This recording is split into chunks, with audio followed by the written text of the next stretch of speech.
Serge Subiron, bonjour. Bonjour Bézis. Vous êtes président fondateur d'Igenco. Alors, quelle est l'implication d'Igenco dans le projet IcyGrid? Alors nous travaillons pour Bouygues Telecom, nous prenons en charge la partie résidentielle d'IcyGrid, c'est-à-dire les foyers connectés, vous l'avez peut-être vu au travers de ce salon.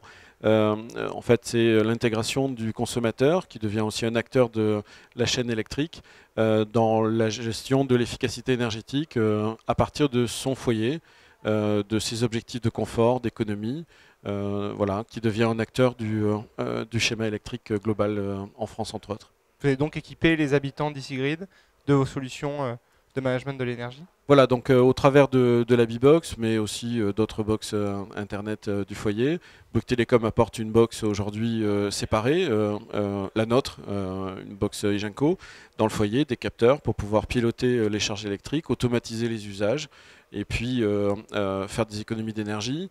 Donc on est à la fois dans l'efficacité énergétique, donc le mieux consommé, et la sobriété, le moins consommé. Voilà. Ah, alors, vous parliez de la V-Box. Je crois qu'il y a une annonce particulière pour Igenco dans le cadre de salon SG Paris 2013. Est-ce que vous pouvez nous en dire davantage, pardon? Bien sûr, donc on démontre sur notre stand en fait pour la première fois en Europe avec Bouygues Telecom, avec IS2T, notre partenaire technologique du projet, une box qui embarque nativement des applicatifs de maîtrise de l'énergie, de sécurité du foyer. C'est une première européenne, aucun autre opérateur télécom ne l'a fait avant Bouygues Telecom.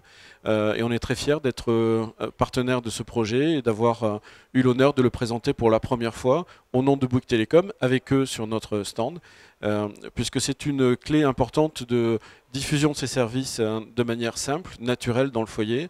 La box Internet des opérateurs est un des points d'entrée importants de ces services dans la maison, en partenariat avec des fournisseurs de services, donc des fournisseurs d'énergie, des opérateurs de télésurveillance, des opérateurs de santé à domicile.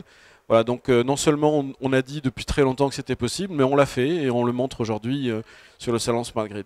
Donc la technologie est prête, c'est un petit peu le message que vous donnez sur le salon. Elle arrivera ensuite dans une commercialisation dans les prochains mois ou prochaines années? Voilà, je pense que Bouygues Telecom fera des annonces sur le sujet d'ici quelques temps. Je leur laisse bien sûr ce privilège-là, puisque c'est leur box, ce sont leurs services, mais c'est la première démonstration du quintuple play. On connaît tous la télé, la vidéo, le mobile. Bien sûr. Mais voilà, on fait rentrer dans la maison connectée, dans la smart home, en fait, de nouvelles générations de services, de manière simple, intuitive, embarquée, et chacun va pouvoir utiliser ces nouvelles infrastructures de télécommunication pour faire des services qui seront managés en partie par les opérateurs télécoms. Alors ça, c'est pour la box. Peut-être un dernier mot sur un autre projet que vous présentez autour de l'effacement, ici à SG Paris. Voilà, c'est également des enjeux d'IcyGrid, c'est-à-dire l'équilibrage des flux énergétiques et en quoi le résidentiel peut contribuer à cette flexibilité territoriale vis-à-vis de l'énergie. Et donc on montre avec Alstom, avec Imbix, qui est également un partenaire important d'IcyGrid, une chaîne d'effacement qui va jusqu'au consommateur, depuis le fournisseur, l'agrégateur commercial, EDF Commerce sur IcyGrid, jusqu'au résidentiel, qui contribue là aussi à l'équilibre global du territoire. Et ça, c'est une chaîne qui va être déployée prochainement Alors c'est un des enjeux aussi d'IcyGrid, d'équilibrer les flux énergétiques. C'est le rôle essentiel d'Imbix dans le projet. Et donc la plateforme d'Imbix est connectée à la nôtre. Très bien. Les charges électriques du foyer, on peut effectivement piloter le chauffage, le chauffe-eau, en fonction des besoins de sécurité, en fonction des équilibres du territoire. Et on le démontre ici avec l'intégration d'un véhicule électrique, Renault, qui est piloté avec une borne de recharge, G2 Mobility. Donc tout un écosystème industriel qui effectivement s'est mis en place pour montrer que tous ces concepts-là sont réels, que la technologie est prête et qu'ensuite c'est un enjeu de modèle économique. Il y a également une attente du public, augmentation des prix, complexification des tarifs.